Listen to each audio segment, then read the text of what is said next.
ఇంట్లో శ్రీరామనవమి పూజా విధానం. బ్రహ్మముహూర్తంలో నిద్రలేచి ఇంటిని శుభ్రం చేసుకోవాలి. కాలకృత్యాల అనంతరం అభ్యంగన స్నానం చేసి ఇంటి ముందు రంగులతో ముగ్గులు వేయాలి. ఇంటి గుమ్మాలకు మామిడి తోరణాలు కట్టాలి. శుభ్రమైన బట్టలు ధరించి పూజ చేసేందుకు అన్ని ఏర్పాట్లు చేసుకోవాలి. సీతారాముల సమేతంగా ఉన్న చిత్రపటాన్ని లేదా విగ్రహాన్ని పూజా గదిలో ప్రతిష్ఠించుకోవాలి. రామదర్బార్ విగ్రహం ఏర్పాటు చేసుకొని పూజ చేసుకుంటే సకల సంతోషాలు కలుగుతాయి. సీతారాముల వారిని క్రమం తప్పకుండా పూజించడం వల్ల ఇంటికి సంతోషం, శ్రేయస్సు లభిస్తుంది. జాతకంలోని గ్రహదోషాలు తొలగిపోతాయని పండితులు చెప్తున్నారు. బియ్యపిండితో ముగ్గు వేసి దాని మీద ఒక పీట ఏర్పాటు చేసుకోవాలి.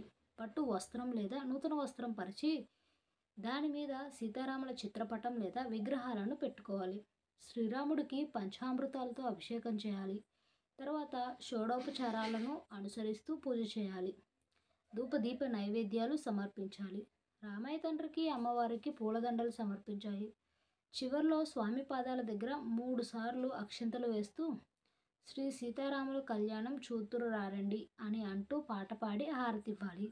ఆరోగ్యాన్ని దృష్టిలో ఉంచుకొని తలంబ్రాలు పడిన తరువాత ఆహారాన్ని తీసుకోవాలి.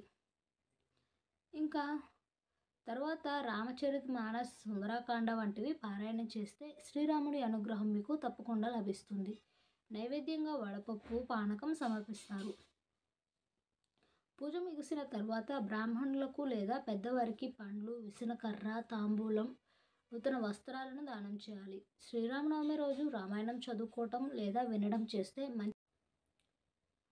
అందుకే శ్రీ సీతారాముల కళ్యాణం రోజున ఇంకా ఇవన్నీ తప్పకుండా నిర్వహిస్తారు. సీతారాముల కళ్యాణంలో ఉపయోగించే అక్షింతలు తల మీద చల్లుకుంటే వివాహం త్వరగా అవుతుందని భక్తుల విశ్వాసం. శ్రీరామనవమి రోజు ఆలయాల దగ్గర వడపప్పు, పానకం పంచిపెట్టేవాళ్ళు. వాటి కోసమే చాలామంది గుడి దగ్గరకు వచ్చేవాళ్ళు ఉంటారు. దంపతి తాంబూలాలు, విసనకర్రలు, దానాలు వంటివి ఈ కార్యక్రమాలు నిర్వహిస్తారు. ఈ తరం పట్టణ ప్రజలకు అలాంటి వాతావరణంలో ఇప్పుడు ఎక్కడా కనిపించకపోవచ్చు. శ్రీరామనవమి పండుగ సందడి చూడాలంటే పల్లెటూరులకు వెళ్లాల్సిందే. రేపే లక్ష్మీదేవి భూలోకానికి వచ్చే లక్ష్మీ పంచమి. ఈరోజు ఇలా చేస్తే కాసుల వర్షం కురుస్తుంది. చైత్రమాసం శుక్లపక్షం పంచమి తిథి నాడు లక్ష్మీ పంచమి వస్తుంది. ఈరోజు లక్ష్మీదేవి భూలోకానికి వచ్చిన రోజు. లక్ష్మీ పంచమి నాడు ఏం చేయాలి, ఎటువంటి తప్పులు చేయకూడదు వంటి విషయాలను ఇప్పుడు తెలుసుకోండి. లక్ష్మీదేవి భూలోకానికి వచ్చే ఈ లక్ష్మీ పంచమి నాడు ఇంట్లో ఇలా చేయటం వలన కనక వర్షం కురుస్తుంది.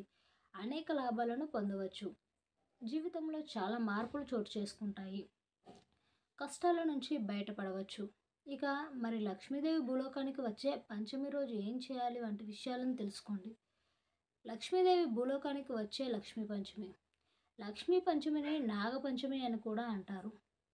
లక్ష్మీ పంచమి నాడు మహావిష్ణువు ఆజ్ఞ ప్రకారం లక్ష్మీదేవి భూలోకానికి వస్తుందట. ఈరోజు లక్ష్మీదేవిని ఆరాధించడం వలన సంవత్సరం అంతా అష్టైశ్వర్యాలు కలుగుతాయి. ధన, కనక, వస్తు లాభాలను కూడా పొందడానికి అవుతుంది. ఈ మంత్రాన్ని జపిస్తే చాలా మంచి జరుగుతుంది. లక్ష్మీ పంచమి నాడు లక్ష్మీదేవి అనుగ్రహాన్ని పొందడానికి, సిరులు సంపదలు కలగడానికి ఓం లక్ష్మీ కమలవాసినే స్వాహ అనే మంత్రాన్ని. లక్ష్మీ పంచమి నాడు లక్ష్మీదేవిని ఎలా ఆరాధించాలి? దేవుడి గదిని శుభ్రంగా ఉంచుకోవాలి. 2 చిత్రపటానికి గంధం, కుంకుమతో బొట్లు పెట్టి స్నానం చేసిన తర్వాత ఆ లక్ష్మీదేవి చిత్రపటానికి దీపారాధన చేయాలి. 3 దీపారాధన చేసేటప్పుడు ఆవు నెయ్యి లేదా నువ్వుల నూనె, అష్టమూలికా తైలంతో దీపారాధన చేయాలి. 4 లక్ష్మీదేవికి ఇష్టమైన ఎర్ర మందారాలు లేదా ఎర్ర గులాబీలను సమర్పిస్తే మంచి జరుగుతుంది. శుభ ఫలితాలను పొందవచ్చు.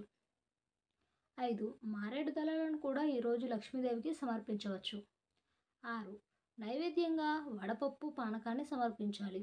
బెల్లంతో చేసిన పరమాన్నం అంటే లక్ష్మీదేవికి చాలా ఇష్టం. కాబట్టి దీనిని కూడా నైవేద్యంగా పెట్టుకోవచ్చు. 7 కుదిరితే ముత్తైదువుల్ని ఇంటికి పిలిచి తాంబూలాన్ని కూడా ఇవ్వవచ్చు. 8 ఈరోజు అష్టలక్ష్మి స్తోత్రం, కనకధార స్తోత్రం పఠించడం మంచిది. నాగదోషాలను తొలగించాలంటే లక్ష్మీ పంచమిని నాగపంచమి అని కూడా అంటారు అన్నాం కదా. ఈరోజు నాగదేవతల విగ్రహాలను దగ్గరకు వెళ్ళి ఆవు పాలతో అభిషేకం చేయటం మంచిది. మట్టి ప్రమిదలో నువ్వుల నూనె వేసి దీపారాధన చేసి పసుపు కుంకుమలతో ఆరాధించాలి. నాగదేవతకు నైవేద్యంగా పాలతో చేసిన పదార్థాలను పెట్టవచ్చు. లక్ష్మీదేవి అంటే ఐశ్వర్యమే కదా. లక్ష్మీదేవి ప్రతి ఒక్కరి ఇంట్లో ఉండాలని అందరూ కోరుకుంటారు. ధనం, నగలు, ఆహారం ఇవన్నీ కూడా ఐశ్వర్యం. ఈ పంచమి నాడు లక్ష్మీదేవిని ఆరాధిస్తే ఇవన్నీ మనకి కలుగుతాయి. లక్ష్మీ పంచమి నాడు ఈ తప్పులు మాత్రం అస్సలు చేయకండి. లక్ష్మీదేవికి ఆగ్రహం కలిగించే కొన్ని పొరపాట్లు చేయకుండా చూసుకోవాలి. ముఖ్యంగా లక్ష్మీ పంచమి నాడు వీటిని చేయకండి. వేళ్లతో నేలను రాయడం, పగలు నిద్రపోవడం, శుచి శుభ్రత లేకుండా ఉండడం, ముఖద్వారం వద్ద శుభ్రంగా లేకపోవడం, ఇంకా ఈ తప్పులు అస్సలు చేయ. సీతాదేవి తనువు చాలిస్తూ భూమిలో ఐక్యమైన ప్రదేశం ఎక్కడుందో మీకు తెలుసా? శ్రీరాముడు విడిచిపెట్టడంతో వాల్మీకి ఆశ్రమంలో చేరిన సీతమ్మ తల్లి తనువు చాలించిన పవిత్ర స్థలం ఉత్తరప్రదేశ్లో ఉంది. దీనిని సీతా సమాహిత్ స్థల్ అని, సీతామారి అని పిలుస్తారు. ఇది వారణాసి, అలహాబాద్లను కలిపే రెండవ జాతీయ రహదారికి సుమారు 4 కిలోమీటర్ల దూరంలో దక్షిణాన ఉంటుంది. తమసా నది పరిసర ప్రాంతంలో ప్రశాంత వాతావరణంలో ఒక గుడి ఉంటుంది. దీనిని సీతాదేవి స్మారకం అని అంటారు. ఈ అందమైన స్మారక కట్టడాన్ని 90వ శతాబ్దం దశకంలో నిర్మించారు.